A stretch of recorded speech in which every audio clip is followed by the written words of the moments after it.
Things Policy, a daily podcast supported by Pragati, a flagship media initiative of the Takshashila institution.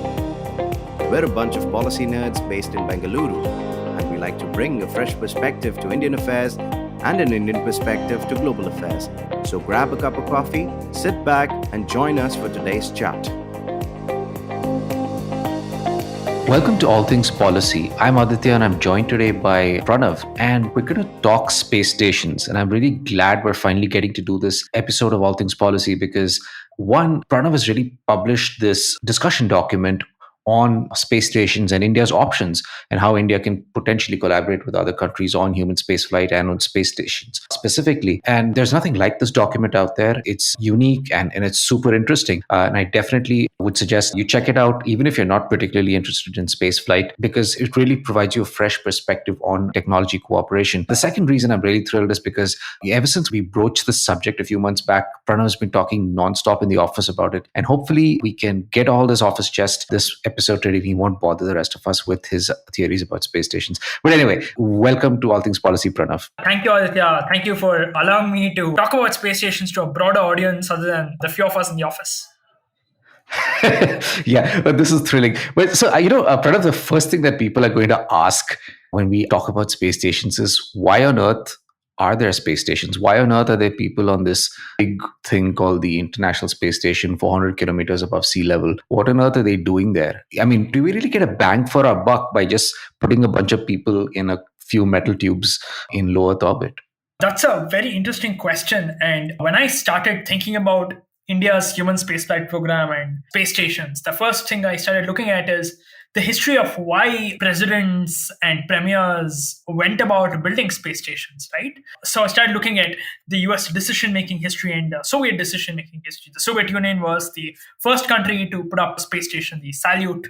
Interestingly, the Soviet, although they called it Salyut, they had two space stations. One was a civilian version and one was a military version. Initially, space station was considered to be the natural next step for human spaceflight. You had Yuri Gagarin who went to space. And then what they were able to do is they were able to keep these human beings in a space capsule. They definitely wanted to do something more than having humans in a space capsule. And they want to experiment with what is the long-term effects of microgravity on humans and what can be gained out of this. One of the reasons was it was given a technological spin and a scientific spin. But one of the real reasons was politics. It was a platform. These mega tubes were platforms to show that your country could place these miniature pieces of infrastructure.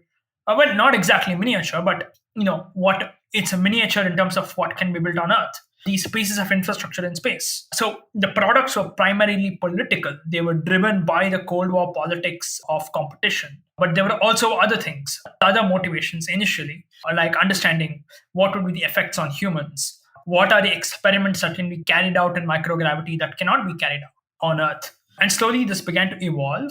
The Skylab, for example, which was the American version of the first space station, was born because they wanted to use the components, what was left over from the Apollo program, to better use. And they used large sections of the Saturn V rocket to construct the Skylab space station.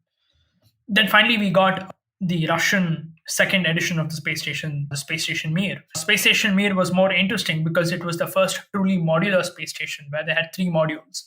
And the Russians and the Soviets were able to think more about how to use these. As far back as Salyut, the Soviets realized that space stations had diplomatic value, which is the reason why allowed foreign astronauts to go on board their space station, including India's own Rakesh Sharma, who was the first astronaut from India to step into not only to space, but also work on the Salyut 7 space station.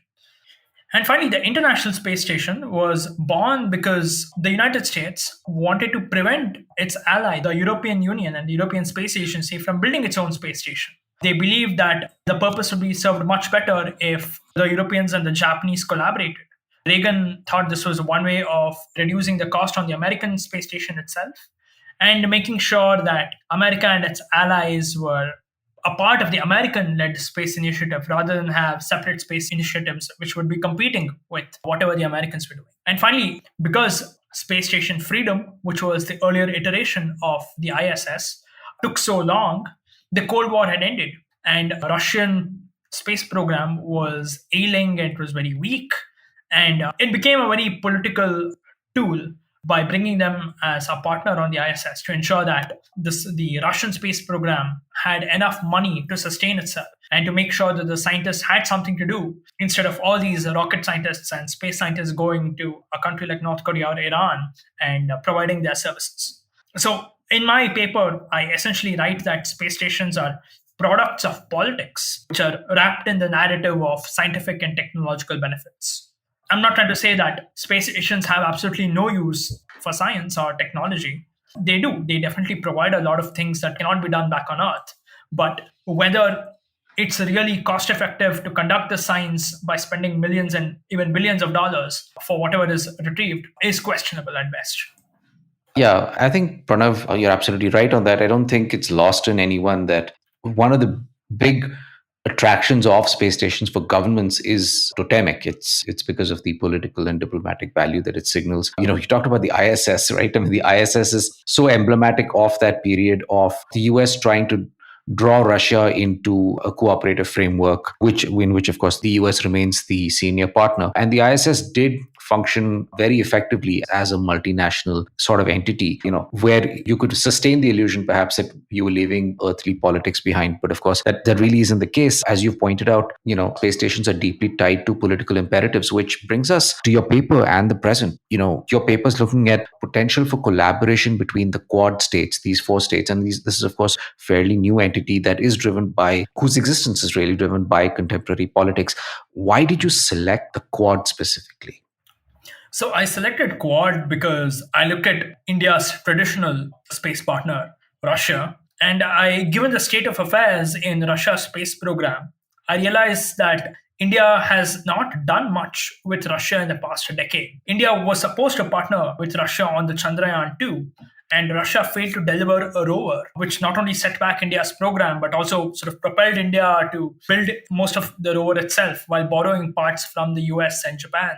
And this pointed it to another direction where in the past 10 years, India-US and India-Japan space cooperation has increased tremendously. In India-Japan cooperation was virtually non-existent in the 1990s and the early 2000s. But right now, you can also see that India and Japan are cooperating on building a lunar rover that will explore the poles of the moon. And the US and India are building this very expensive $1.5 billion satellite, which uses synthetic aperture radar to survey the Earth's surface. And this allowed me to think about, and Australia is a relatively new space power. And back in 2020 and 21, India and Australia had a series of MOUs or Memorandum of Understanding that were signed. Even this year, on the sidelines of the Bangalore Space Exposition or Bangalore Space Expo, we had the Australian Space Agency's head, Enrico Palermo, who came to India and toured ISRO's centers, including the ISRO's Human Spaceflight Center. And as in our previous episode, he was very eager to collaborate with India.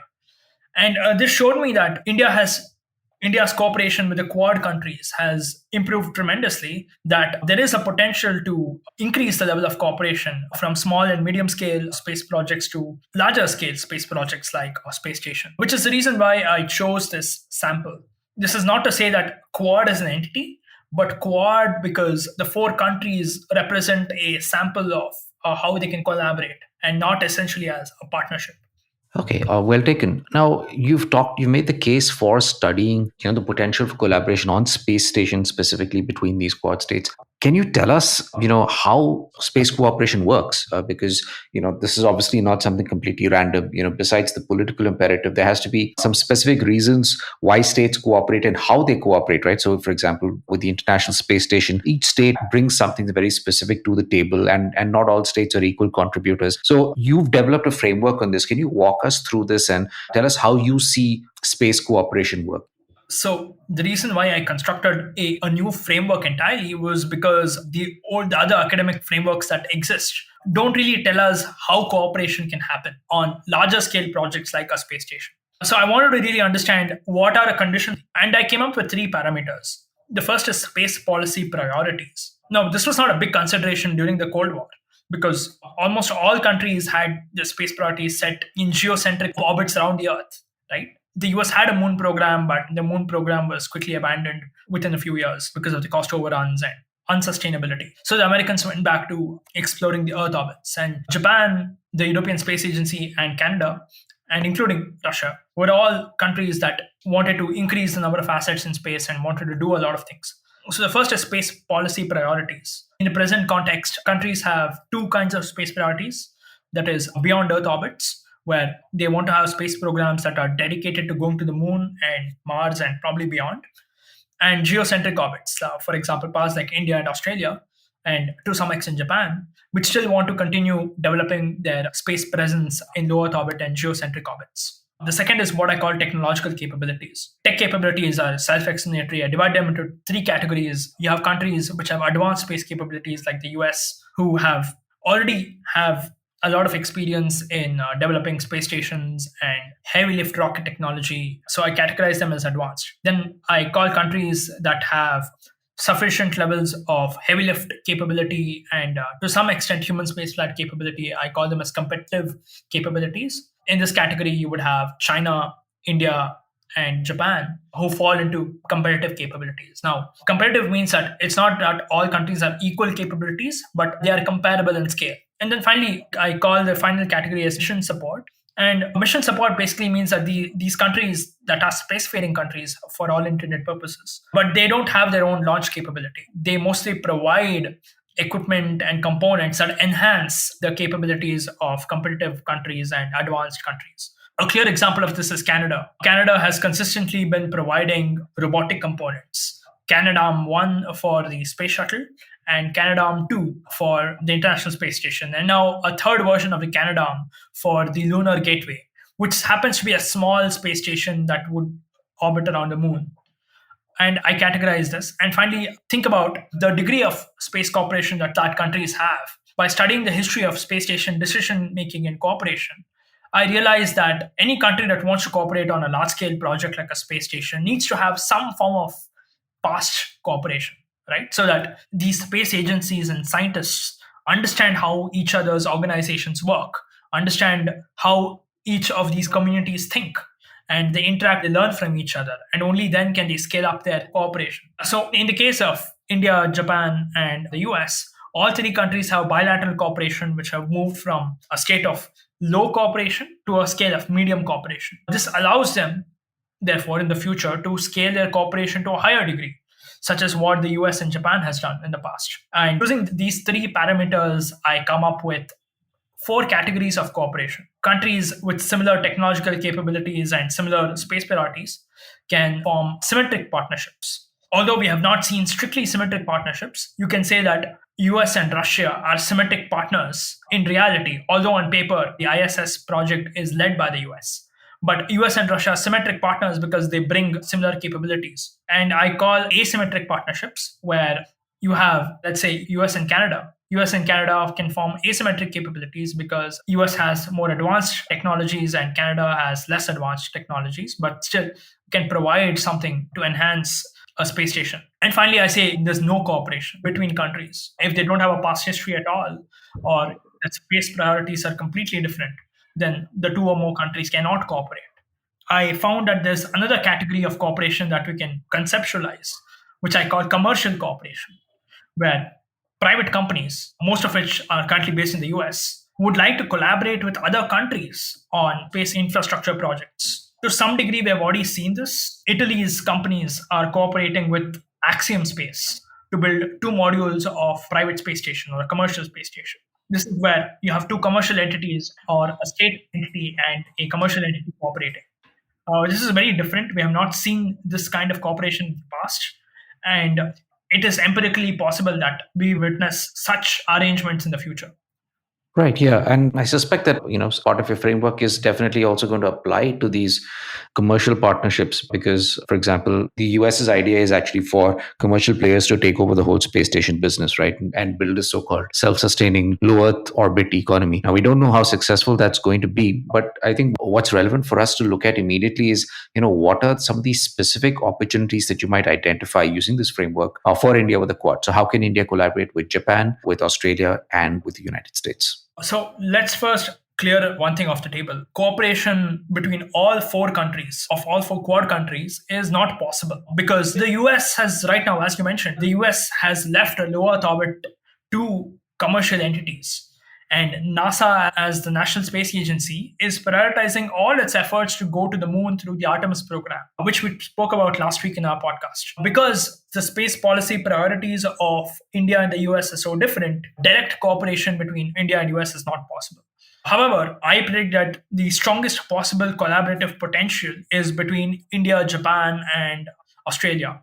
Now, some people might say, why Japan? Japan is also a part of the Artemis program, and Japan also wants to go to the moon. That's true. But if you do a more careful reading of their space policy, they mention explicitly that while the ISS partnership will come to an end by 2028 or 2030, they still want to maintain a significant presence in low Earth orbit through a space station, ideally.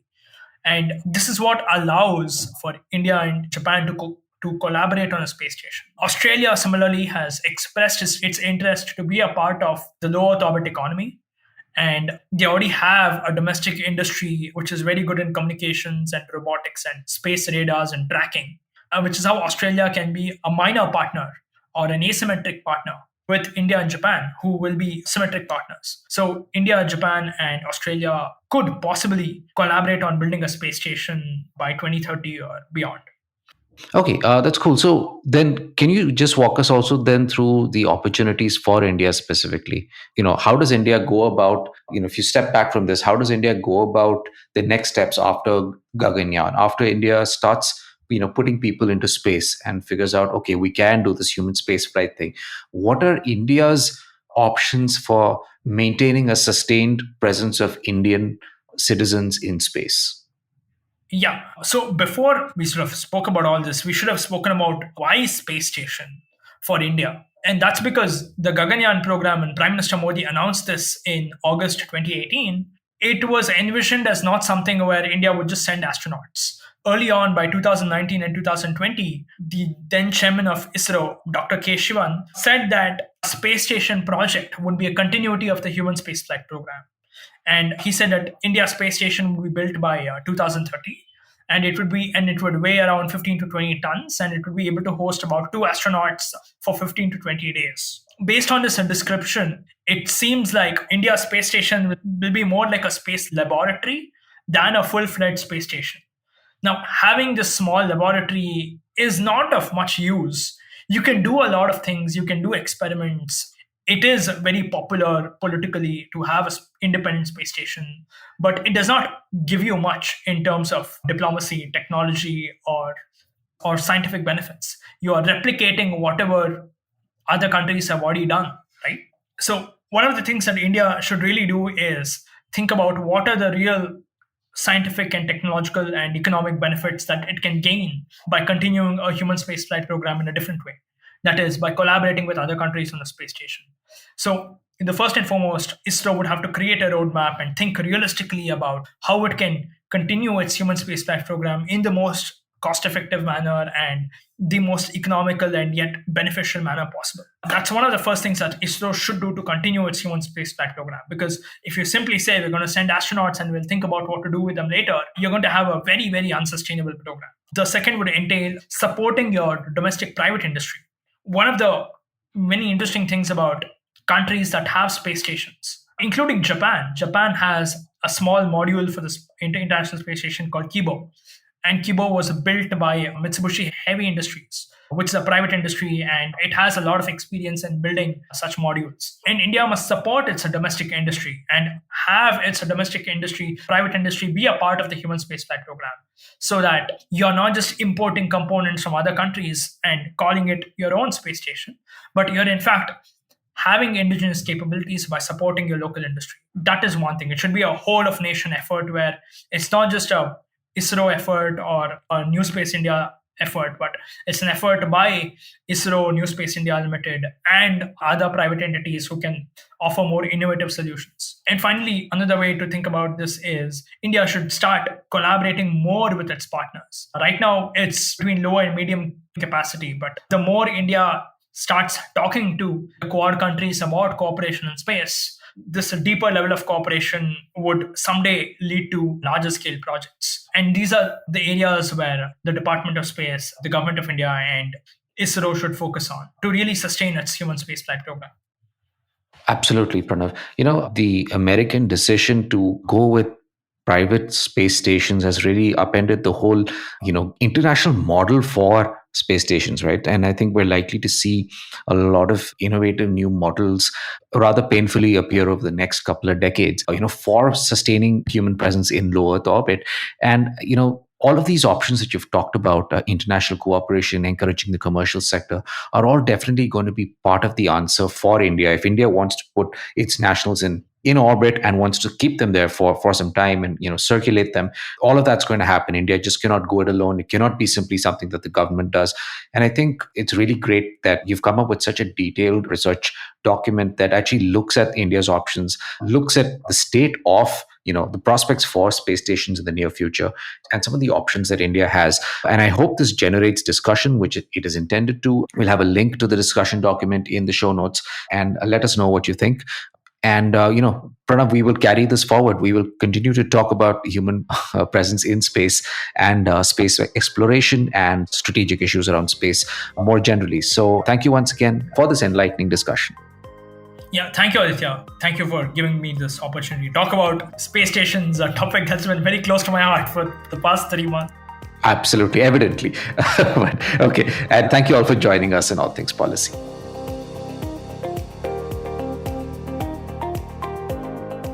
If you liked our show, don't forget to check out other interesting podcasts on the IVM network.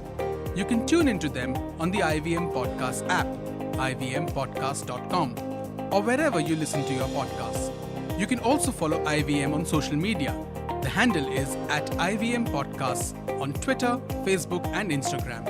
And hey, if you'd like to dive into Takshashila's research on technology, strategy, and economic affairs, check us out at our Twitter handle @Takshashila INST or our website takshashila.org.in.